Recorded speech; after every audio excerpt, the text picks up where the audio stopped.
Hey guys, hey everybody, welcome back to the Leverage Advantage show. And today we're extremely honored and grateful to have Joe Kashurba with us. Now, Joe is the founder and CEO of Kashurba Web Design Group. It's a freelance web design business that he started in high school, which has now grown into a digital agency with a virtual team and clients all around the world, very much like the Leverage Group. Now, he went from building $300 websites to building $30,000 websites and managing six-figure digital advertising budgets for some of the largest manufacturing and construction companies. Joe now advises and mentors other freelance web designers and digital agency owners on how to develop and scale their business. Thank you so much for being on with us, Joe. Absolutely. Thanks so much for having me. Hey, so I was reading through your story and I really loved it because it mirrors a lot of my story as well. So I started my first business when I was 17. It wasn't about building websites. It was really, I'm not sure if I can say this on video, but you know what the heck, it's been so long ago. What I used to do was I used to build custom audio CDs back when CD burners just came out. And I was really good at getting music online and delivering a superior product. And I've never really looked back from there. And I've been an entrepreneur the rest of my life. I'd love to hear about how you got started and what your biggest challenges were, man. Absolutely. So I sort of got started in a unique way. What happened was I had a group of friends that had a band in high school, and they were playing at this local restaurant. And so I took my video camera and filmed them playing at this local restaurant and then sold videotapes of them playing to their parents. And that's how it started. And it was pretty good. It was a pretty good target market because the parents were obviously going to buy the videotapes. But from that, I had this idea to do a video production business. And I built this website for that video production business that I was trying to start, and sort of taught myself how to do HTML and build a website for that. And I never really got any video production clients, but people started coming to me asking about websites because they saw that I built a website for that business. And so that's sort of how I pivoted in the direction of doing websites. Awesome, man. I'd love to get your opinion on this, so especially in Singapore, and I'm not sure what it's like where you are, but I know in Singapore there are two main kinds of agencies, right? You have your creative agencies that love to create very artistic things that win awards, right? And then there's the other type of agency that's not interested in awards. They're interested in are conversions and return on investment on marketing. So where do you stand on that spectrum? I think that's a good distinction. I try to be somewhere in between, actually, because I find that there are a lot of businesses out there that what they care about is leads and conversions and generating business, but they also want a good brand and a professional image and that kind of thing. So I think there really is an opportunity to be somewhere in the middle, because a lot of those people that are too focused on the marketing side of things, the websites they build and the things that they do just don't look nice. So I think there's a lot of businesses that want something in between, and that's where I've tried to be. Yeah, no, I absolutely agree. I think just because it's meant to convert doesn't mean it can't look pretty, you know? Exactly. Absolutely. And so I think you got started really early on in digital marketing. Who are some of your biggest influencers, influences in building up that skill? Probably the first person that really got me into marketing was Eben Pagan. I've gone through many of his courses and programs. I actually did a testimonial video for one of his recent product launches. So he was the person that sort of got me into that. And then from there, I bought many of Dan Kennedy's books to learn about direct response marketing and copywriting and things like that. But it was really Eben Pagan was the start. Awesome. And tell me though, what really excites you most about our industry? I think I just love the I love marketing. When I finally understood marketing, for so long I thought marketing was just making something nice looking that you're going to put on a billboard, and I didn't get it. But once I really understood that marketing was about understanding somebody else and being able to speak to them in a way that they sort of connect with, it became something I was really passionate about. So I just really enjoy copywriting, creating marketing, seeing what works, seeing what doesn't, and that kind of thing. Yeah, and I think you really touched on something really important, because I think this is probably the biggest mistake that almost every business makes today, is that they don't understand how important it is for them to have an intimate understanding of their target market.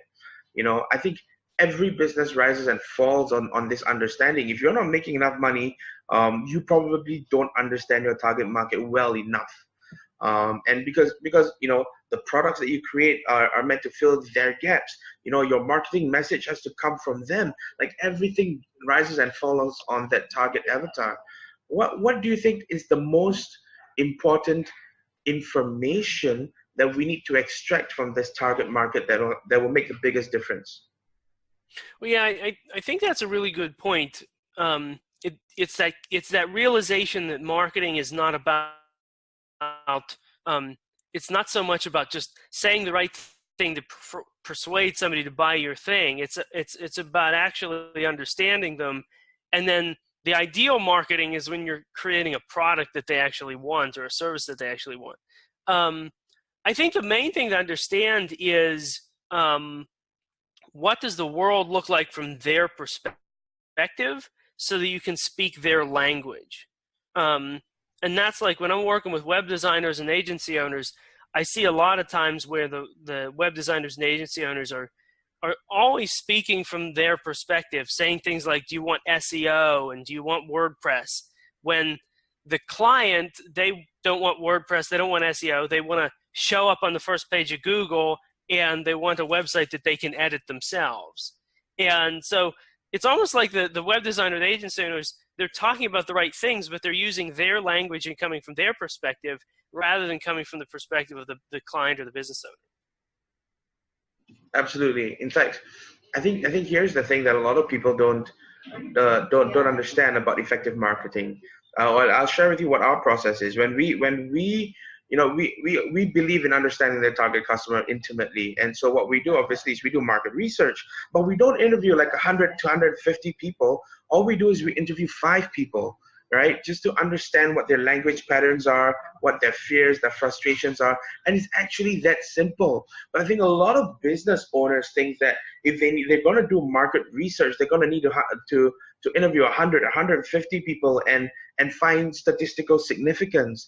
And that's not what we're looking for. What we're really looking for are patterns in language, patterns in demographic, patterns in their desires and what their pains are. I think that's a really good point in a couple ways. One, it's that it's the value of going really deep.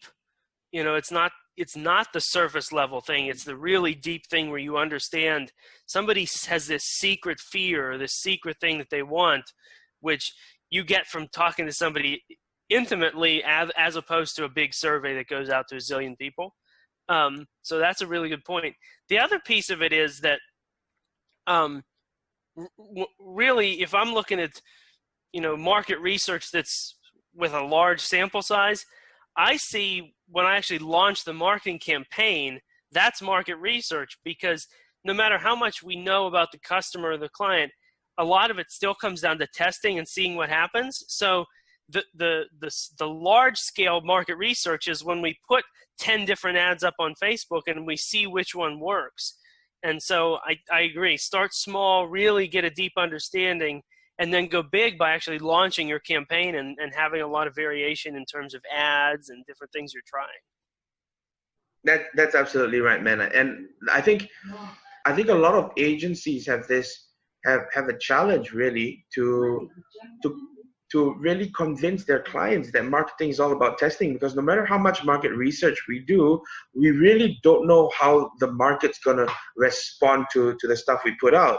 How do you address that challenge or that concern with the clients you get?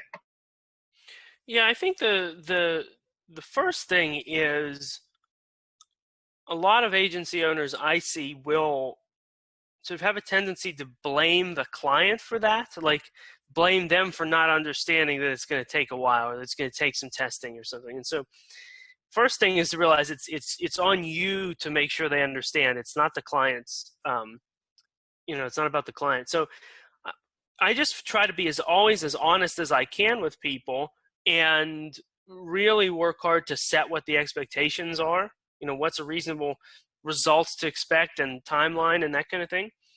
And then the other piece of it is trying to be a specialist and working with having as clear a picture of who your ideal clients are and your target market is, so that you're working with similar businesses.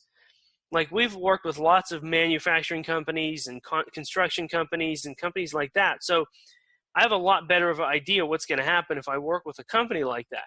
If I work with a company in some totally different industry doing something totally different, I have much less of an idea. And so I can get better results for clients if I focus more on working with the same kinds of clients over and over again. That's awesome advice, man. What do you think are the trends of what will be effective in 2018 in terms of digital marketing? Let's see, Facebook is still doing great, although it's getting more and more expensive. And I think in order to make Facebook advertising work, you need to be a little bit more creative and willing to test and sort of a sharper marketer than maybe you had to be a year or two ago. So as a result of that, I think people are going to do more of AdWords, more Google display. YouTube is one that I think is going to start being a much bigger one. And then same with LinkedIn. I just talked to somebody a couple weeks ago that was really getting a lot of results with LinkedIn advertising, which is not something I've ever done. So I think as Facebook gets more expensive, people are going to be looking at some of those other platforms. Awesome, man. What we're doing a lot these days that we found to be really, really effective is a lot of content, a lot of video has really pushed down our cost per click and our cost CPA. And definitely getting out there on other platforms it requires a little bit of testing again, because some of these platforms may not necessarily give you a better ROI than Facebook, but you still have to go and give it a shot and at the very least test it. Tell me, man, what do you do to unwind? What do you do to relax? Probably not enough. That's a good question. I always try to have a book I'm reading, try to work out in the morning. I've been really trying lately to get to bed at a reasonable hour. And so which has been a challenge for me over the years. I've been trying myself as well, but I've been failing at that. Last night I got to sleep at 3. Oh man, yeah, that's a tough one. So what I'm trying to do is now actually have, at least an hour from when I stop working to when I go to bed, trying to have a cup of chamomile tea to get me sort of calmed down. And I'm trying to do more of those things so I can get higher quality sleep. Awesome. Tell me, man, what's the best advice you've ever received? I think that one of the most impactful pieces of advice that I ever got was that as long as you that the only way you can lose is to stop. That as long as you keep getting feedback from what's going on in your business or what's going on in the market, and keep trying new things and keep sort of testing and trying, and if you fail, just trying again. As long as you keep doing that, you'll eventually succeed. And the only way to actually lose is if you stop. So that was real helpful. Right. That's exactly what I teach, man. I always ask my students, what's the opposite of success? And for most people, their knee-jerk reaction, the opposite of success is failing. And I tell them, guys, that's why you lose. Because if you think that the opposite of success is failing, and you're not looking at failure as that stepping stone towards success, that's why you lose. The opposite of success is quitting. Right. So that's a great one. That's fabulous. Thanks, man. I'm glad you liked it. I'm going to ask you a couple of quick fire questions now. Are you ready? Yeah. I just want you to tell me what comes up in the top of your mind. All right? All right, so the first question is, can you share one of your personal habits that you strongly believe contributes to your success? Yes, one of the key habits is every day once I do my workout and I'm actually ready to start working, I always start with a 15-minute task that's going to move the business forward. So before I get into all the day-to-day stuff and email checking, I have a small 15-minute task. That might be, creating some new ad image, or it might be working on, fixing some issue that's going to make things easier down the line. I always make sure to do that first thing in the morning so that every day there's an incremental improvement and the day's not eaten up with just sort of the day-to-day stuff. Awesome. It's all about momentum, isn't it? And who inspires you? Who inspires me? I get a lot of inspiration, like I said, from Eben Pagan. He's one that inspires me. I like Tony Robbins. I've been watching more and more videos in interviews with Elon Musk and some of the really incredible things he's doing. So he's another example of someone who I think is really inspiring. Awesome. And what book would you recommend as a must read? The book I often recommend is Psycho-Cybernetics by Maxwell Maltz. It's a really great book on, he basically has this idea that you have a self-image or an identity, and you can't achieve anything out in the real world if it's not in line with your self-image or in your identity. And so he goes through a process of helping you actually sort of fix that self-image and identity. And so I think that's always a really important key place to start when you're trying to accomplish something, is make sure your identity or your self-image is in alignment with what you're trying to do. Awesome, man. If people want to find out more about what you do, where can they go? Where can they find out more about you, man? Absolutely. So you can go to either joekashurba.com. That would be if you're a freelancer or an agency owner. Or you can go to kashurbawebdesign.com if you're somebody that's actually interested in done-for-you web design or digital marketing services. Awesome, man. Thank you so much. I'm really humbled, honored, and grateful that you decided to spend some time with us. I don't take that lightly. I'm sure the audience will love the content. Thank you so much, Joe. Thank you so much for having me. Hey there, thanks so much for checking out this video. If you enjoyed it, check out the relevant video here, and don't forget to subscribe to us for more marketing tips, techniques, strategies that are working for us, or just more behind the scenes fun. See ya!